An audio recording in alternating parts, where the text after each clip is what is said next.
Salutations everyone, this is Razor bringing you guys another Overwatch video here, showing you the one time that I got to play Tracer last season. We all know about the DPS problem, I've gone to it at length. I'm a filler, you know, if we need a tank, I'll be a tank. If we need a heal, I'll be a healer. If we need a DPS, that never happened because there's always 3 or 4 people that already insta-lock it and refuse to switch. I'm a team player, and when I do get the opportunity to play DPS, I make the most of it. I have a ton of fun. Tracer's my favorite character to play, and sometimes when I play her, some pretty awesome stuff can happen. As we go here hard on Oasis, a pretty solid map for Tracer all around. Just there's a lot of different flanking paths and really quick getaways, a little bit of harassment, you know, drive-bys, and getting her done. And I know there's nothing super duper impressive about a Tracer going ham, but it's a fun time. It's a fun time when you get to play DPS if you're a filler like me, where the opportunities are few and far between. You gotta make the most of it and you gotta have fun, and there's no better character to have fun with, in my opinion, than Tracer. She's my favorite character in the game, and I wish I could play her a lot more often. I would say my best characters are Tracer, Zenyatta, and D.Va, and those are the characters that I try to tend to play when they are applicable. And I know it seems like I might be dying a lot already. I know already 2 deaths, but no worries. I do not die for the rest of the game, and I go on a 41 kill streak. Yeah, it's across these 3 rounds, so it's not gonna come up as that kill streak, which I don't know why that is. I don't know why the Overwatch kill streak statistics only count in a single round, so really the only time you're able to get those ludicrous numbers is on like a stalled payload map where you go into overtime forever or something like that. And yeah, so I don't know what it says my kill streak is here. It's probably like, I don't know, in the high teens in round 2 because I don't die or something. I think we curb stomp him pretty quickly, and it's just a good time with my Tracer. Try to stick those pulse bombs. You know, that is one of the aspects of Tracer's kit that I can easily say I really haven't perfected. You know, just getting the movement on it, being able to obviously, you know, like stick a flying Genji. I mean, not many people are doing that, you know, consistently, but just being able to get into the back line on like a Lucio and then sticking him as he's wall riding. I'm not super duper used to, you know, the distance and like how it travels, because, you know, it's a projectile. It's, you know, it takes a little bit. It's like, you know, tossing a little discus. You know, there's gonna be a little bit of travel time. But, you know, mostly I do just try to, you know, get in there if a tank is low, or if it's a Reinhardt holding up their shield. Obviously, if there's something like a Graviton, you know, try to make the best of those situations. But Zaryas aren't super duper common in competitive. It is a character that I really like to play, and getting those combos, setting up for, you know, friendly Tracers or Hanzos or, you know, Genjis is really nice and sweet. So obviously those are going to be pretty easy pickings for you out there. But my pulse bomb like sticks still aren't fantastic, and a lot of times when I stick, I don't get the kills still. Obviously if it's like a Roadhog, you know, that's understandable. It's a Roadhog, you know, almost nothing can kill him in this game. There certainly isn't an ult in this game that can kill him.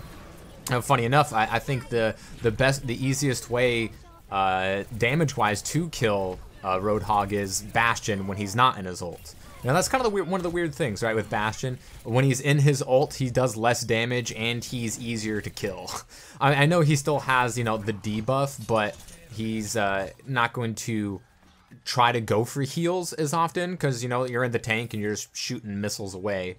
And so, you know, you can understand that. Obviously, you can get a ton of value out of it, especially if you're nano boosted. You know, you're one-shotting, you know, Mercies and other squishies in the game, but you're not going to be able to pour out as much damage as Bastion with his gigantic clip size. And see, there's a Gravy right there, and we get a little triple kill. That's pretty nice. So making the best of things with a Zarya teammate, it's all kinds of fun. When I get a Zarya as a teammate, you know, which, you know, usually in that circumstances I'm going to be a healer. I'm almost never going to be a DPS, although, you know, sometimes like the situations such as these, I get the opportunity to do so. I really like it when I have a Zarya on my team because I can, like, I don't know, being a Zarya player myself, having played so much Zarya, having to play pretty much all the tanks, but you know, mostly Zarya and D.Va are the tanks that I tend to use the most in most circumstances. Is I can treat her right. When I'm a healer, I can treat her right because, you know, Zarya, if you're putting most of your heals into Zarya, she's gonna get high charge and you're gonna start steamrolling teams. You're gonna get that ult quick, and we know how powerful Graviton is. We just saw me get the triple kill with the sticky right there.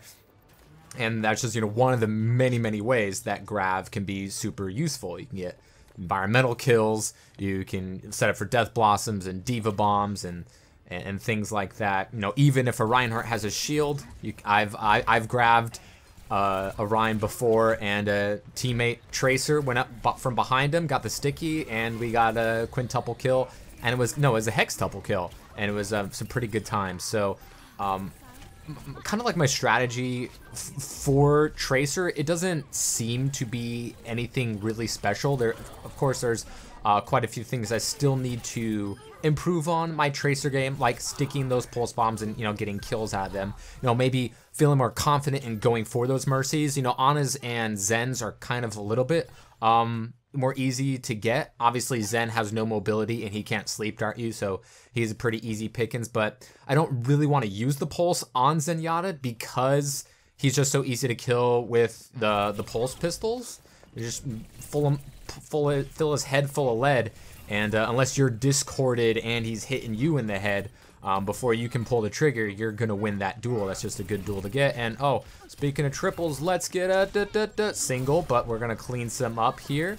I think this ends up getting play of the game as we track down the Ana. Not much that those supports can do, and it's really nice when you have either a Zen or a Lucio or a Reaper on your team that will follow you up to clean up those kills instead of letting those stragglers get free. And, you know, having a Lucio on your team that actually uses speed boost is just such a fun thing. It feels super duper weird because Lucio isn't very commonly used in matchmaking compared to other healers, and when you do, you know, he just does the healing. He's, you know, really good at healing nowadays, you know, ever since his healing aura buff, and you don't see nearly as much speed boost. But when you do get the speed boost, man, does it feel like you're playing the game on a completely different gear.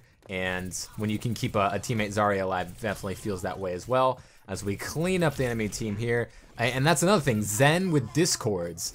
Those are three of the things that I don't see very much, but you can get a lot of value of, and I try to do when I'm playing those characters. If I'm Zarya, I try to stay as long as possible, get the charge, stay close to my healers, bubble my healers, especially when a Mercy flies in there to get the res. You bubble her. That's one of the most valuable things that you can do, especially now, since her res isn't, you know, a frame one instant resing thing, that you can just protect her, and there's really not much the enemy team can do about it because she's going to be able to get that res off if she is protected nowadays.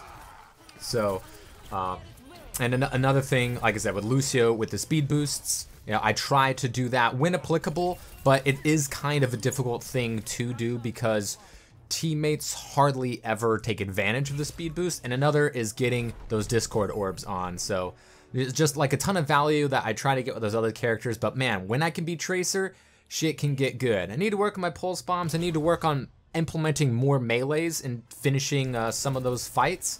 But, you know, I can still relatively do well carrying a team as far as the damage goes, the elims go, and getting plays of the game is pretty nice and sweet as well. With my gay little bean hopping for joy, 69% kill participation, nice. That's how Tracer does things, and that's what happens when I get to play DPS. It's a fun time.